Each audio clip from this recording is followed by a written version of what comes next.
کیا یسوع مسیح نے 40 روزوں کا آغاز راکھ کے بت سے کیا؟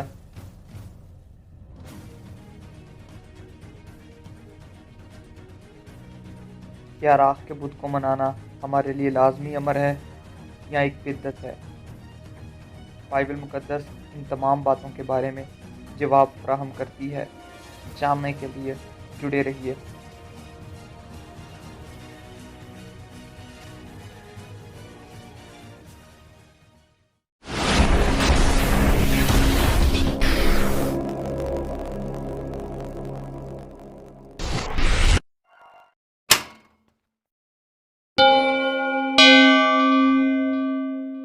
شالوم۔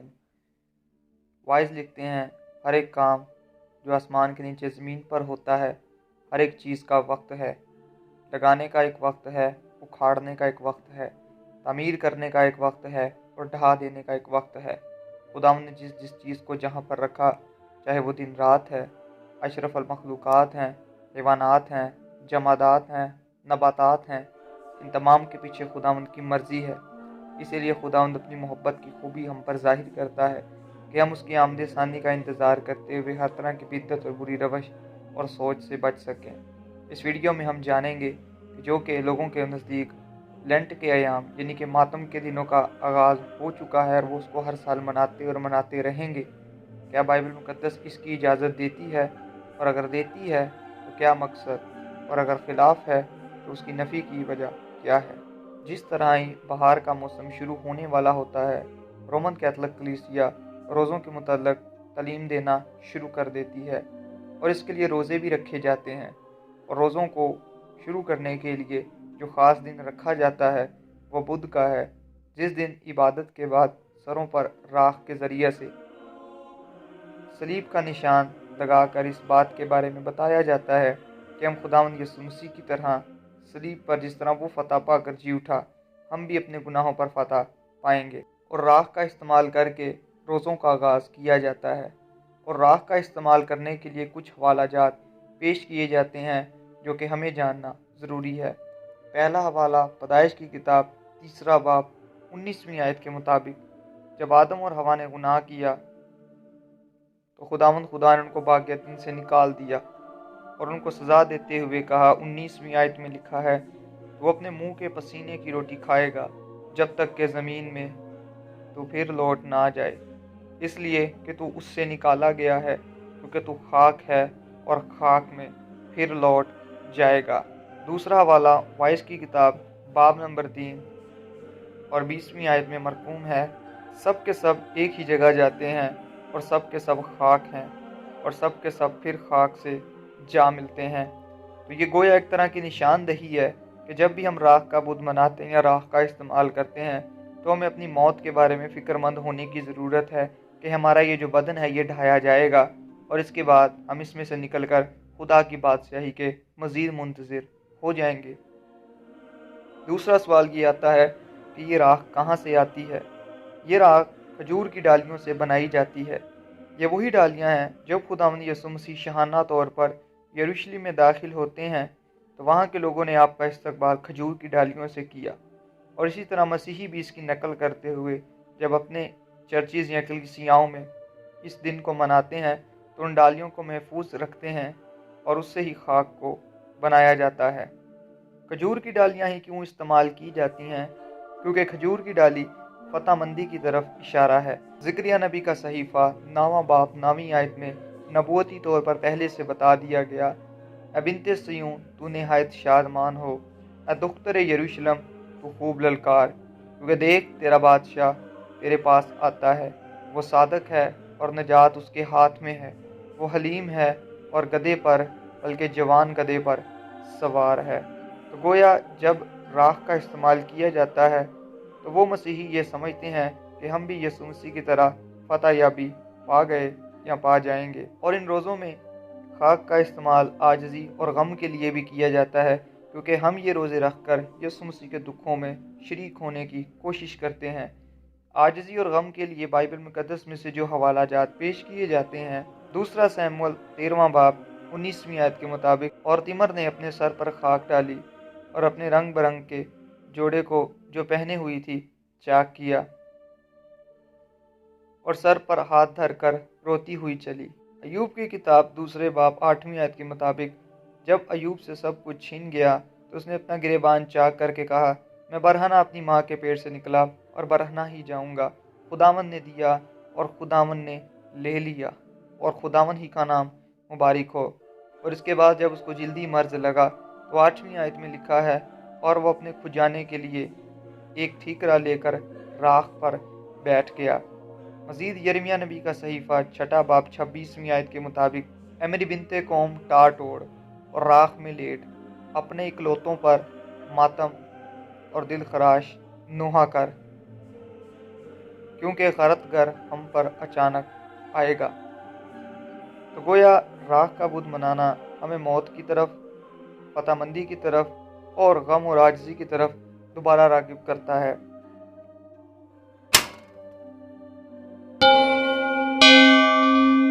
राख के बुत का आगाज़ कब हुआ? 7वीं सदी में जब इब्तदाई मसीहियों ने सर उठाया तो रोमन कैथलिक के बहुत सारे पासबान ने मिलकर यह हलफ लिया कि हम भी खुदावंद यीशु मसीह की याद के लिए, उसके दुखों की तैयारी के लिए इस दिन को मनाएंगे। और 7वीं सदी में पहला रोज़ा इंट्रोड्यूस करवाया गया। फिर 8वीं सदी में यानी एक साल के फ़ौरन बाद राख के बुत को भी मुख्तस कर दिया गया, लेकिन प्रोटेस्टेंट कलीसिया ने 16वीं सदी में इस बात की दलील को खारिज कर दिया। 8 सालों के बाद उन्होंने इस बात की नफ़ी की, क्योंकि वो जानते थे कि ये सारा का सारा सर्कल बाबली मबूदों के साथ तल्लुक़ रखता है। किस तरह से पैदाइश की किताब में हमें नमरूद बादशाह का जिक्र मिलता है, जो कि शिकारी सूरमा हुआ, और उसकी बीवी का नाम हस्तरात या सेमरीमस था।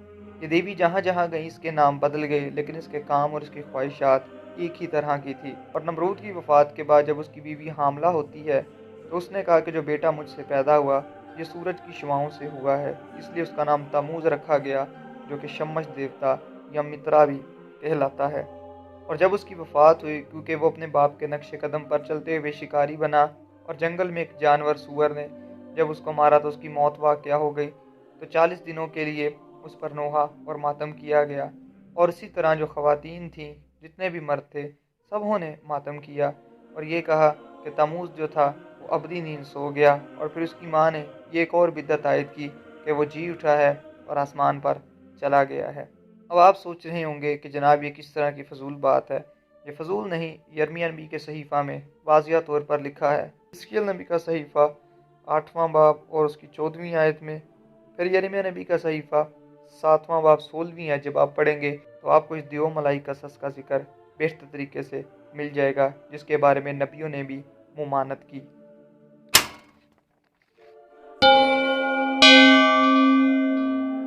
इस वीडियो का नतीजा हमारे नज़दीक क्या निकलता है? क्या ये तालीम रवायत है या बाइबल मुकद्दस के मुताबिक हमारे लिए फ़र्ज़ है? तो पहली बात, ये कोई फ़र्ज़ नहीं बल्कि ये लोगों की बनाई हुई रवायत है। खुदावंद यीशु मसीह ने कभी भी नहीं कहा कि अपने आप को दुख पहुंचाया जाए, जिस तरह का दुख मैंने उठाया आप भी उसी तरह का दुख दर्द बर्दाश्त करें, बल्कि खुदावंद ने कहा जो कोई मेरे हुक्मों पर अमल करेगा वही हकीकत के अंदर मेरा शागिर्द ठहरेगा। लोग आज इस बात को रिजेक्ट करते हुए अपने बाप दादा की उन बातों की तरफ कान लगाते हैं जो कि कानों की खुजली के बायस अपनी मर्जी के उस्ताद बनाते हैं, जो कि सिर्फ उनको वही तालीम देते हैं जो कि वो सुनना चाहते हैं। लेकिन जो तल्ख हकीकत है, जिस तरह नबियों ने की, रसूलों ने की, वो उससे दरगुजर हो जाते हैं और लोग जो हैं वो भी उनकी बातों को अपनाते हैं। तो ना ही रसूलों ने इसकी तालीम दी, ना ही यीशु मसीह ने ये कहा, ना बाद में इब्तदाई कलीसिया ने इसके मतलब किसी तरह का कोई जिक्र पाया गया, बल्कि इन झूठे उस्तादों की रियाकारी और उनके लालच की वजह से हुआ है। मज़ीद खुदावंद यीशु मसीह ने भी मातम के मुतल्लक ये कहा कि ये ज़रूरी नहीं है।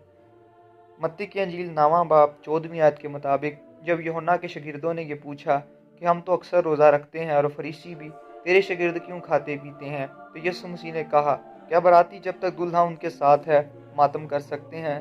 मगर वो दिन आएंगे कि दुल्हा उनसे जुदा किया जाएगा, उस वक्त वो रोज़ा रखेंगे। यीशु मसीह ने बात को तब्दील करते हुए इस तरह कहा कि यह ज़रूरी नहीं है कि मेरी कलीसिया जो है वो मातम करे। और जो आगे बाद में बात बताई गई वो यीशु मसीह की नबूवत थी। जब यीशु मसीह पर सलीबी मौत का दुख आया तो लिखा सारे छोड़कर भाग गए और उन सबों ने मातम और दुख किया। लेकिन जब यीशु मसीह मुर्दों में से जी उठे तो इनके बाद उनका वही मातम खुशी में बदल गया। तो जब हमारा दूल्हा यानी यस्सु हमारे साथ है तो हमें ज़रूरत ही नहीं है कि इस बिन बनाई रवायत पर कान धरें।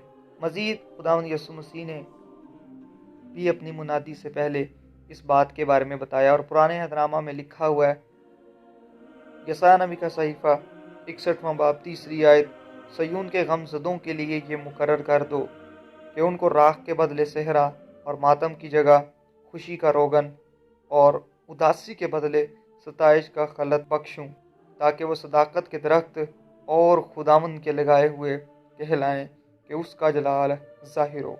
खुदावंद मुबारक हो जिसने राख के बदले हमें खुशी का सेहरा दिया। अब हमें मातम और उदासी की ज़रूरत नहीं है, क्योंकि खुदावंद ने जो सारी नबूवतें, जो अपनी मोहब्बत की खूबी हम पर उस वक्त ज़ाहिर की जब हम ऐन गुनहगार थे, जो कि सलीब पर हमें नज़र आती है। और आज भी हमारे बहुत सारे ऐसे अजीज़ हैं जो मुख्तलिफ़ तरह के हवालाजात पेश करके ये कहते हैं कि जी ये इस तरह या उस तरह, लेकिन पतरस रसूल ने इस ख़तरे को समझते हुए हमारी रहनुमाई के लिए अपने दूसरे ख़त के 3रे बाब की 16वीं आयत में लिखा, और हमारे खुदावंद के तहम्मुल को नजात समझो। चुनाचा हमारे प्यारे भाई पौलुस ने भी उस हिकमत के मुआफिक जो उसे अनायत हुई तुम्हें यही लिखा है, और अपने सब ख़तों में इन बातों का जिक्र किया है, जिनमें बाज़ बातें ऐसी हैं जिनका समझना मुश्किल है, और जाहिल और बेक़याम लोग उनके मायनों को भी सहीफ़ों की तरह खींच तान कर अपने लिए हलाकत पैदा करते हैं। बस ए अजीज़ो, क्योंकि तुम पहले से आगाह हो, इसलिए होशियार रहो, ताकि बेदीनों की गुमराही की तरफ खिंचकर अपनी मजबूती को ना छोड़ दो, बल्कि हमारे खुदावंद और मुनज्जी यस्सु मसीह के फ़ज़ल और इरफान में बढ़ते जाओ। उसकी तमजीद अब भी हो और अब तक होती रहे, आमीन। आज लोग लतीफ़ और कसीफ में फ़र्क करने से कासिर हैं, क्योंकि उनकी आंखों पर पट्टी बंध चुकी है, नफ़ा की, धोखे की या उस नावाकफियत की जो कि वो जानना ही नहीं चाहते। हमें ये ज़रूरत है कि सच्चाई से वाकिफ़ हों, ताकि सच्चाई हमें आज़ाद करे। और जो लोग इसकी तालीम देते हैं, इसको मानते हैं या जो भी रवायात मनाते हैं, होसिया की किताब में लिखा है, मेरे लोग अदम मार्फत, लैक ऑफ नॉलेज यानी इल्म की कमी से हलाक हुए, और देख उनके खून की बाज़ पुरस मैं तुझसे करूँगा। हमें ज़रूरत नहीं है कि हम मसीह की तरह दुख उठाएं या सलीब का दुख या उस फ़र्ज़ को समझें, बल्कि हमें ये ज़रूरत है कि यीशु मसीह को ओढ़ लें और खुदा का पाक मक़दस बन जाएं, क्योंकि उसने हमारी ख़ताएं उठा लीं और हमारे गमों को बर्दाश्त किया, ताकि हम उसके मार खाने से शिफा पा सकें। तो आएँ, हो सकता है इस वीडियो को देखने के बाद आपको थोड़ी परेशानी भी वाक़या हो, लेकिन ज़रूरी यही है कि आप ख़ुद भी रिसर्च करें और पढ़ें, ताकि आप जान सकें कि बाइबल हमें क्या सिखाती है और पुरपट पर से क्या तालीमात कलीसिया तक पहुँचाई जाती हैं। ये सीरीज़ की फर्स्ट वीडियो है। सेकंड वीडियो में हम 40 रोज़ों के मुतालिक जानेंगे। Thank you so much for watching this video.